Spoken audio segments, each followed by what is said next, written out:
kepada narasumber kita, Bapak Zulfikri Anas, MED. Silakan Pak. Assalamualaikum warahmatullahi wabarakatuh.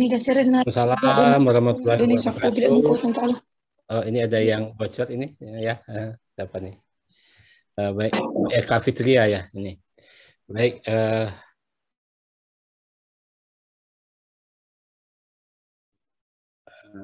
Oke.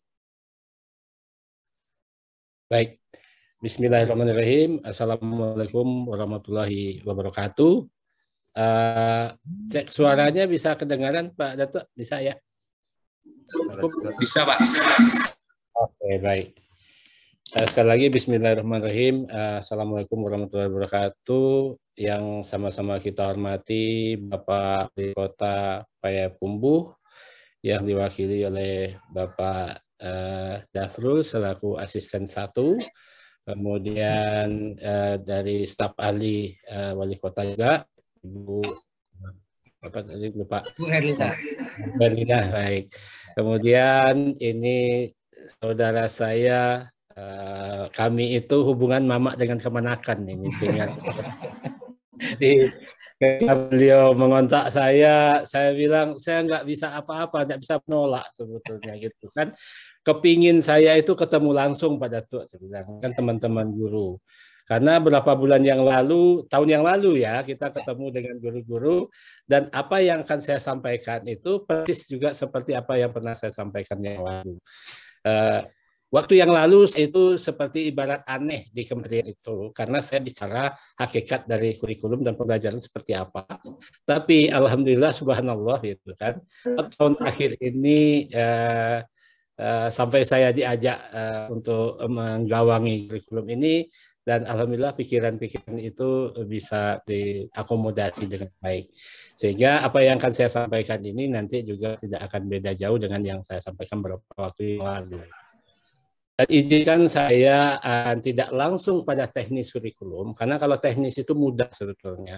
Saya akan berangkat dari akar yang sebenarnya dulu. Kita coba. Seperti orang Minang kan selalu bicara hakikat dan sebagainya. Dan Bapak Ibu juga yang saya hormati, Bapak Ibu pengawas, kepala sekolah yang berbahagia, yang luar biasa, yang hadir di ruangan ini satu bukti bahwa sebetulnya antara kita tidak pernah putus silaturahminya. Walaupun secara fisik kita tidak bertemu, tetapi secara batin kita nggak pernah putus sebetulnya. Begitulah hakikatnya alam ini diciptakan oleh Allah Subhanahu Wa Taala, saling hubung satu sama lain. Teknologi ini hanya alat. Kalau tidak ada sunnatullahnya, teknologi. Jadi ini bukan kecanggihan teknologi, kecanggihan sunnatullah. Kecanggihan sunnatullahnya ini gitu sebetulnya. Nah, kemudian itu harus kita syukuri dalam kondisi sehat kita bisa berkumpul di ruang ini. Pertemuan antar manusia, di mana ketemunya, berapa lama ketemunya, apa kesannya, itu sepenuhnya kuasa Allah Subhanahu Wa Taala. Atas izinnya lah kita bisa bertemu. Nah, termasuk juga Bapak Ibu, ketika Bapak Ibu ketemu dengan murid yang paling menyebalkan kita hari ini di kelas. Itu yang mempertemukan itu Allah Subhanahu Wa Taala, bukan orang tuanya. Nah, kalau Allah yang mempertemukan, kalau itu keputusan Allah, pasti ada hikmahnya bagi kedua belah pihak.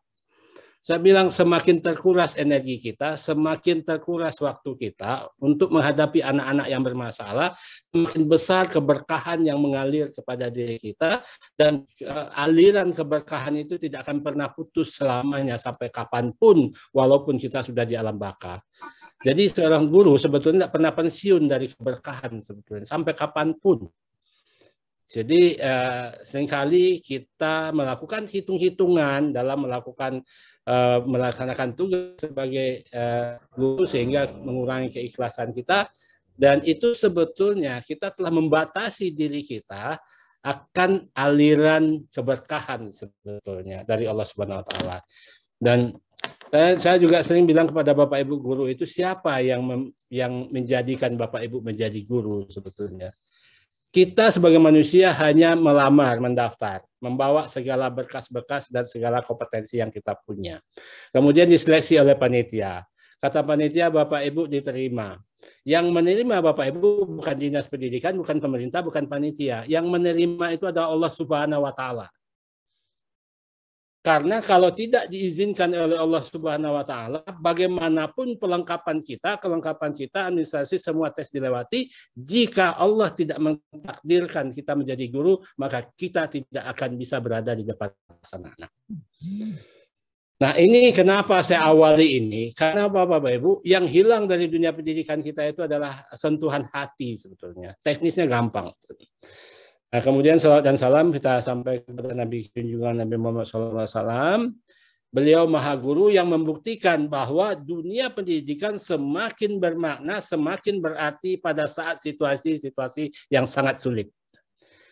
Bapak Ibu, kedatangan virus corona ini, COVID dan Omikron dan sebagainya itu tidak berarti apa-apa kalau seandainya kita paham betul bagaimana cara memanfaatkan situasi yang sulit. Nah, saya ulangi Bapak Ibu, kehadiran virus corona ini sebetulnya untuk mengingatkan kita agar mampu menghadapi situasi yang sulit. Tidak ada kusik, tidak selesai, tidak ada karuan, tidak janiah. Dan mohon maaf sebenarnya Bapak Ibu, ya, kalau saya bicara, kalau bahasa Minangnya agak manggau kalau bicara pendidikan di ranah Minang. Agak ngeper hati kita itu ketika bicara pendidikan di ranah Minang. Kenapa? Falsafah dasar di Minang itu, adat basani syarat basani 30 alam takambang jadi guru, ini falsafah terkuat dalam dunia pendidikan. Kenapa saya bilang terkuat? Ketika orang Minang menyadari bahwa adat basani syarat basani kitabullah, berarti kitabullah itu Al-Quran dan hadis, termasuk di situ Islam sebagai basis dari kehidupan, dari pendidikan, Bapak Ibu, itu tidak ada lagi dalil-dalil yang lebih kuat, yang lebih valid dalam dunia pendidikan itu selain Al-Quran dan hadis. Enggak ada dalil yang terkuat sebenarnya. Tidak ada dalil agama semua.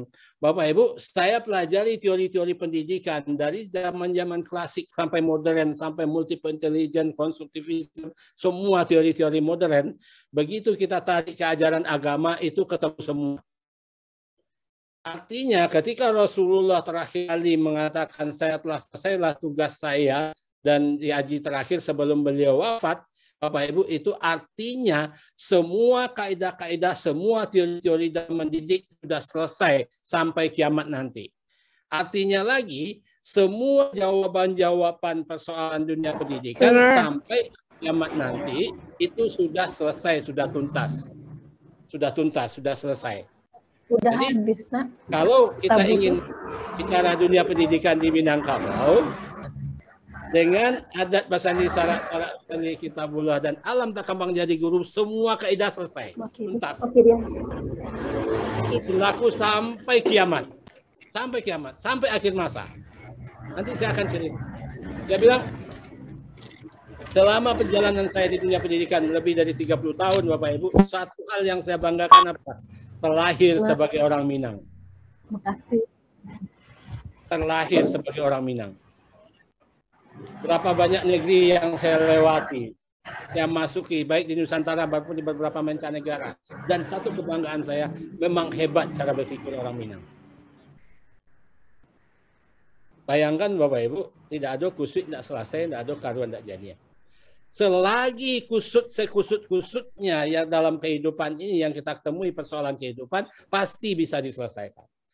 Selagi keruh-keruhnya yang terjadi dalam dunia kehidupan, pasti kita bisa jernihkan. Kenapa? Soalan melebihi batas kemampuan manusia. Jika hal ini betul-betul kita pahami, lalu kita hubungkan dengan falsafah tadi, Bapak Ibu, itu artinya kalau kita pahami secara logika matematika hubungan himpunan, hubungan persamaan atau ketidaksamaan antara persoalan dan kemampuan, Bapak Ibu, hubungannya adalah sebesar-besarnya persoalan tidak akan pernah melebihi kemampuan manusia. Artinya di situ sangat jelas janji Allah itu tidak akan memberikan persoalan besar kepada orang berkemampuan kecil. Artinya, ketika kita dihadap kepada persoalan besar hari ini, itu sinyal dari Allah bahwa di dalam diri kita ada kemampuan melebihi dari persoalan itu. Jika tidak ada kemampuan yang telah diberikan Allah dalam diri kita, maka persoalan itu tidak akan pernah datang kepada kita. Allah tidak pernah keliru dalam mengirim sesuatu, termasuk persoalan, karena tidak ada alamat palsu baginya. Jika logika matematika ini, persamaan ketidaksamaan ini kita betul-betul pahami dan kita kaitkan dengan sabda ilahi, janji Allah Subhanahu wa taala, Bapak Ibu, peran saya ada orang yang frustasi menghadapi persoalan kehidupannya. Atau saya dasari lagi, saya arahkan lagi, adakah guru yang frustasi menghadapi kenakalan persoalan muridnya?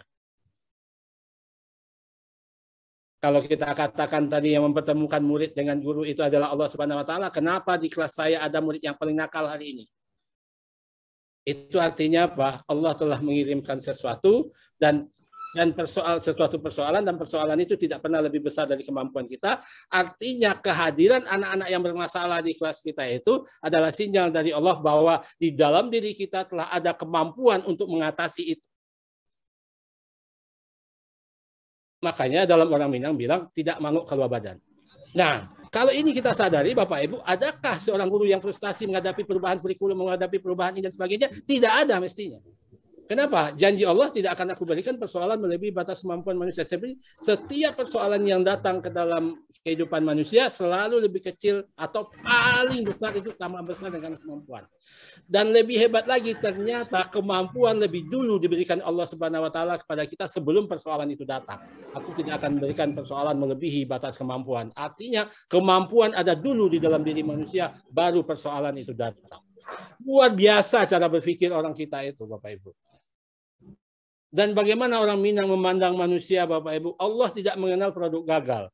Kata Thomas Armstrong, multiple intelligence-nya, saya bilang, semua anak manusia terlahir jenius tanpa kecuali karena Allah tidak mengenal produk gagal. Apa kata orang Minang coba? Nan buto pambila suang, nan lumpur penunggu rumah, nan pakak pelape badia. Tak ada kesia-siaan bagi Allah dalam menciptakan manusia ini dan mengirim manusia. Siapapun manusianya, apapun kondisinya, dia memiliki keistimewaan yang tak tergantikan oleh orang yang lain. Artinya Bapak Ibu, 30 anak satu kelas kita itu, 30-30-nya punya keistimewaan, punya potensi unik yang tidak tergantikan, dan kehadiran masing-masing itu menempati ruang masing-masing seperti planet menempati orbitnya masing-masing. Di alam ini tidak satu pun ruang ditempati oleh zat atau partikel sekecil apapun yang lebih dari satu. Setiap ruang itu menempati satu. Ditempati oleh satu zat, satu partikel. Itu juga kehidupan manusia ini. Setiap manusia yang lahir itu diberi keistimewaan dan posisinya tidak tergantikan dan dia menjadi bagian utuh dari kehidupan ini dan terjadilah keharmonisan dalam keseimbangan sebetulnya Bapak Ibu. Nah, apa yang terjadi selama ini dalam dunia pendidikan kita? Dalam dunia pendidikan kita itu Bapak Ibu, dari 30 anak satu kelas itu paling juaranya hanya satu. Juaranya satu, paling yang kita anggap hebat itu 10 besar. Yang 20 yang lainnya itu tidak unggul. Lalu yang 10 besar ini kita katakan unggul. Nah, kalau itu cara berpikirnya, saya bilang, dari 30 anak yang engkau kirim ke kelasku, hanya 10 yang bermutu di mata manusia untuk menilai ciptaanmu. Dan yang 20 yang lain itu tidak bermutu. Untuk itu, menurut ilmu mendidik kami, yang kami pelajari sampai di perguruan tinggi, Bapak Ibu, yang akan posisikan dengan baik, yang akan kami layani dengan baik adalah anak-anak yang unggul. Anak-anak yang tidak unggul kami serahkan pada nasibnya. Kami tolak untuk masuk ke dalam dunia pendidikan. Kenapa engkau tidak unggul dalam kehidupan ini? Bapak Ibu, ini subhanallah, masya Allah, ini sebuah pendurhakaan yang luar biasa. Kalau saya membuat 30 kue, dan kue yang bisa dimakan, yang enak dimakan itu hanya 10, yang 20 tidak enak dimakan, pasti orang mengatakan Zulfikri itu sok-sokan aja menjadi pembuat kue dan sangat tidak profesional. Kenapa? Dari 30 kue yang dia buat, hanya 10 yang enak dimakan, yang 20 tidak. Nah, Bapak Ibu, jika kita sama dengan kita mengatakan, ya Tuhan, dari 10 anak yang kau kirim satu kelas ini, hanya 10 yang bermutu di mata kami manusia yang menilai ciptaanmu. Dan menurut ilmu mendidik kami, hanya yang kami baiki, yang kami ramahi, yang kami sapa dengan baik, yang kami berikan senyuman. Yang 20 yang lain kami serahkan pada nasibnya. Sehingga dalam prinsip seperti itu, Bapak Ibu, yang punya kaki kita tuntun berlari, yang lumpuh kita tinggal. Jika ini terjadi di dunia pendidikan, Bapak Ibu, para alumni dunia pendidikan, kalau mengalami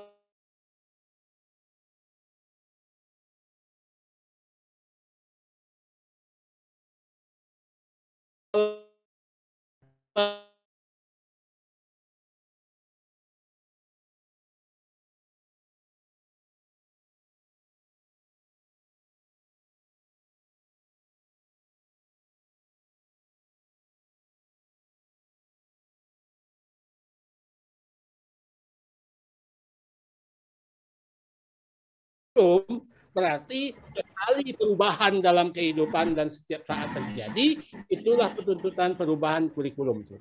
Lapian itu berubah. Nah, Bapak Ibu, seringkali kita dalam memahami kurikulum itu hanya memahami dokumen kurikulum yang tertulis. Nah, padahal dokumen kurikulum yang tertulis itu benda mati. Sekali kita tulis A di situ, selamanya akan tertulis A dan tidak berubah.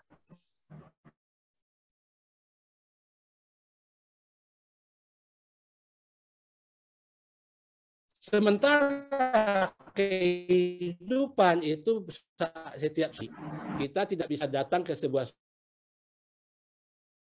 sungai 2 kali.